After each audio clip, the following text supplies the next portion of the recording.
I never imagined my own parents would one day look me in the eye and tell me my children were not welcome in their home.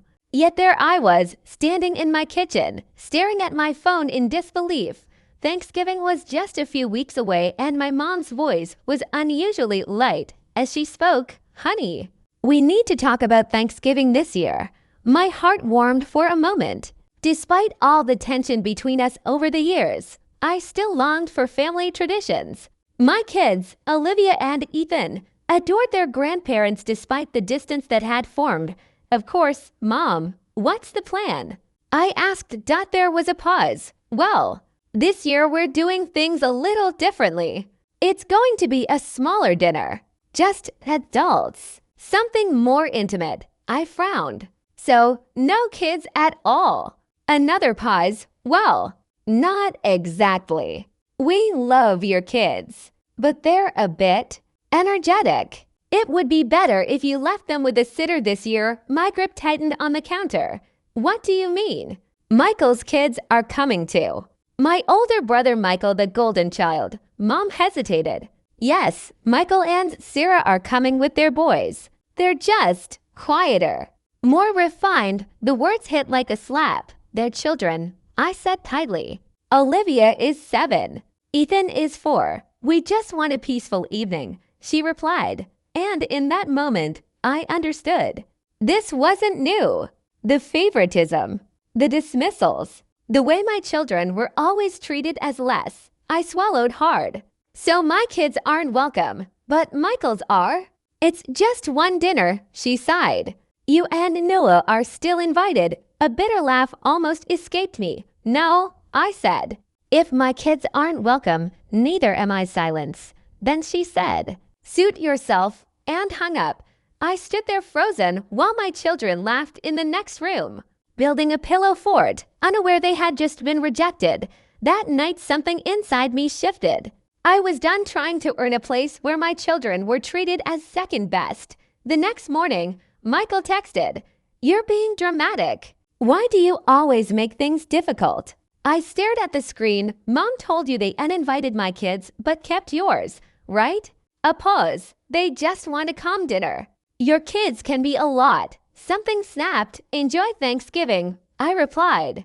"I won't be there." After years of being the one who always helped fixing their Wi-Fi, running errands, paying bills, they were about to learn what losing me actually meant. And they did. A week later, Mom called again. "We really hope you'll reconsider if my kids aren't welcome."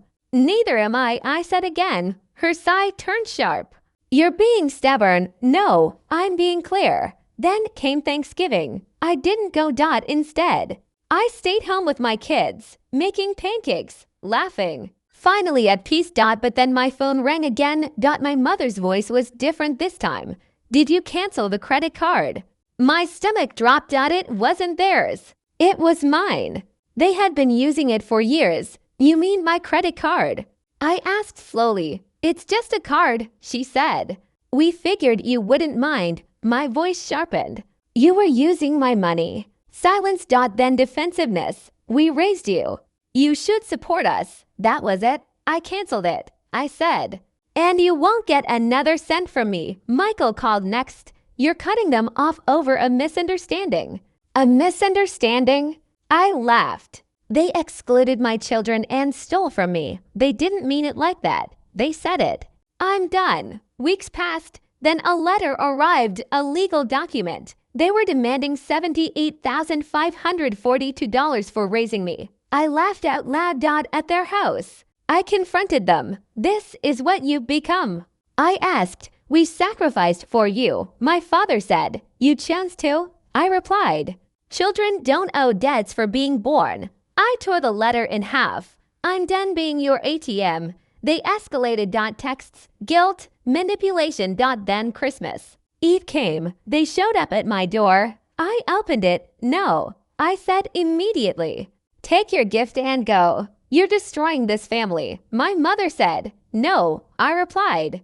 "You did that when you chose favorites." And I closed the door. Christmas was the best we ever had. No pressure, no guilt, just love. But it didn't end on New Year's Eve. They came back this time with my brother, my parents. Even his wife got an ambush. And then they said it. Grandparents' rights. I laughed in their faces. You have no case. I held up my phone. I have everything. Every message. Every threat. Every lie. Silence. For the first time. They realized they had lost control. I shut the door. Months passed. Peace returned. My children played in the yard. Laughing freely. Noah sat beside me. Think they'll try again? I shook my head. Doesn't matter. Because I had already won. Not by hurting them, but by leaving. By choosing my children. By choosing peace. And for the first time in my life, one chose myself.